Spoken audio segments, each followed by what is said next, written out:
Welcome into Paul Catalina's Top 5, brought to you by Texas Beef House here on 365 Sports. Today, the top 5 toughest schedules in 2024. Some different sites will aggregate them different ways. These are my top 5 toughest schedules. These are the teams that I think are going to have the toughest go of it. And this is the first year of conference realignment madness here in 2024, where we've got these gigantic, super bloated, stuffed conferences. And it certainly, for certain teams, has made the schedule really, really hard. Number 5, the USC Trojans. You see the song girls there? Well, they'll have a lot to cheer about if this schedule goes well, but LSU's on the schedule. Michigan's on the schedule. Penn State's on the schedule. Washington's on the schedule.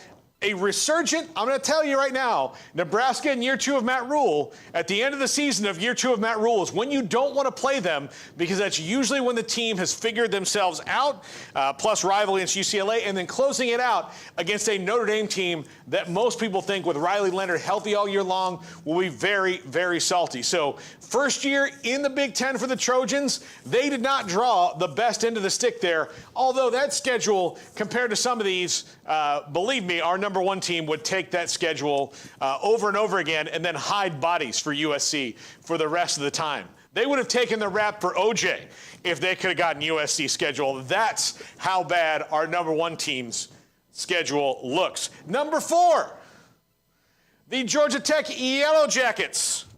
They open in Ireland against Florida State. They have Syracuse, who's got a new coach and will have something to prove, with Kyle McCord, who was on the top 5 yesterday, if you'll remember. They're at Louisville. They've got Duke at home. They go at North Carolina, to Notre Dame, at Virginia Tech with Kyron Jones in year 2 as the starter there, against Miami and Cam Ward at the end of the season, NC State and Grayson McCall, and then Georgia. That is a bear of a schedule. When, look, I'll just going to rattle off the quarterbacks here, and you can tell me if they have winning records as starters or not. DJ Uiagalelei, Kyle McCord, Tyler Shuck, yes, winning record as a starter, although that one's a little bit dicey. Malik Murphy, yes, winning record as a starter, although no, it's not that much. Max Johnson, I don't know, but again, he's been serviceable. Riley Leonard, yeah. Kyron Jones got Virginia Tech to a bowl game last year. Cam Ward is one of the most sought-after players in the portal this year and has Miami excited for the first time in a while. Grayson McCall made Coastal Carolina alongside Jamie Chadwell, and then Carson freaking Beck. Bottom line, that is a tough schedule. Number 3, the aforementioned Georgia Bulldogs. Look at little Ugga here when you can finally get to see this picture. Look at little Ugga. Look at him. Look at that guy. Look at that guy right there. Don't you just want to give him some, just look at Ugga. I got to tell you, favorite college mascot by far. I mean, he's not bothering anybody. Look at that guy. Anyway, they open up against Clemson in a game which could not have more weight on Clemson because of the way that they've built their roster over the last couple years. But this is a huge one, and believe me, you don't want to give Dabo the whole offseason to think about just you. If he can get just one to prove Tyler from Spartanburg wrong, believe me, that's the one he'll want to get right off the bat.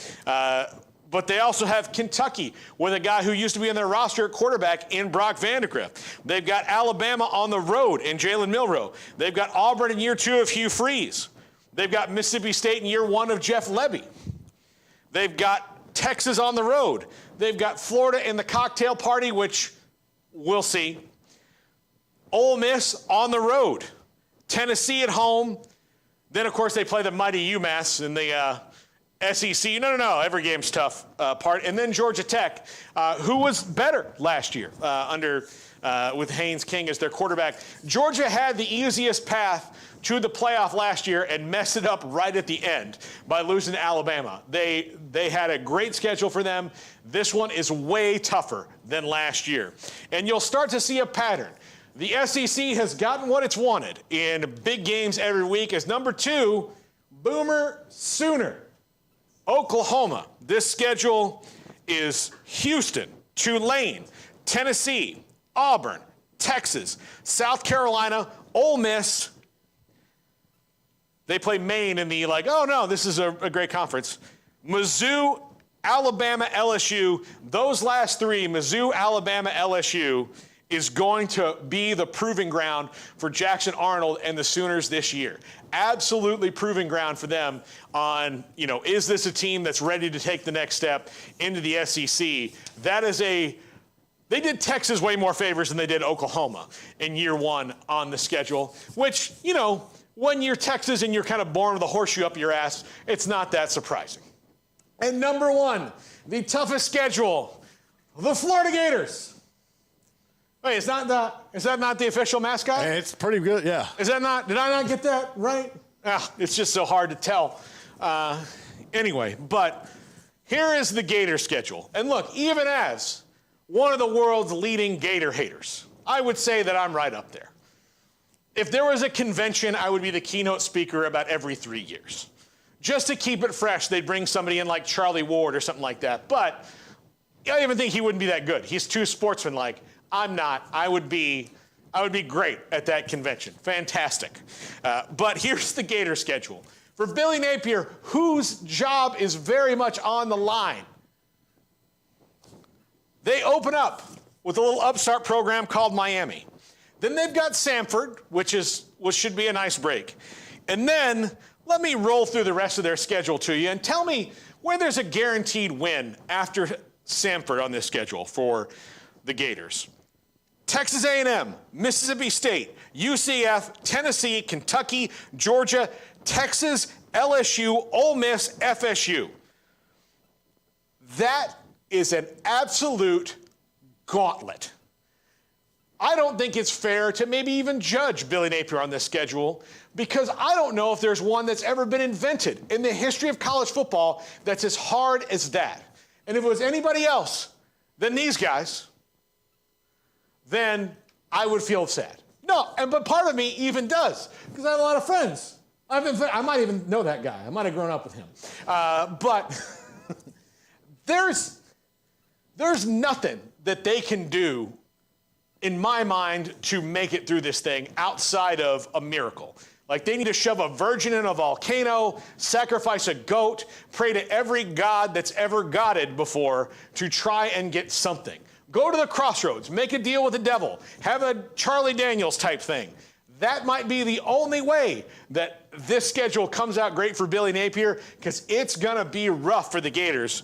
And they have a very good chance that of their 12 games, 10 of them will be against ranked opponents at some point during the year. And I'm only saying that there's a chance that, say, Mississippi State, UCF, A&M may not be ranked at some point, but I do think that all those teams will be ranked at some point in the year, and all of them might wind up ending the year ranked. That's crazy. And once again, let's just get one more look at the official mascot of the Florida Gators. Right there. That's Garrett. That's official, right? It looks official to me. It looks official. I'm not wrong. It's official. That's him. That's him. That's the guy. That's the guy right there. All right. That's going to do it for us here on 365 Sports. Smokey's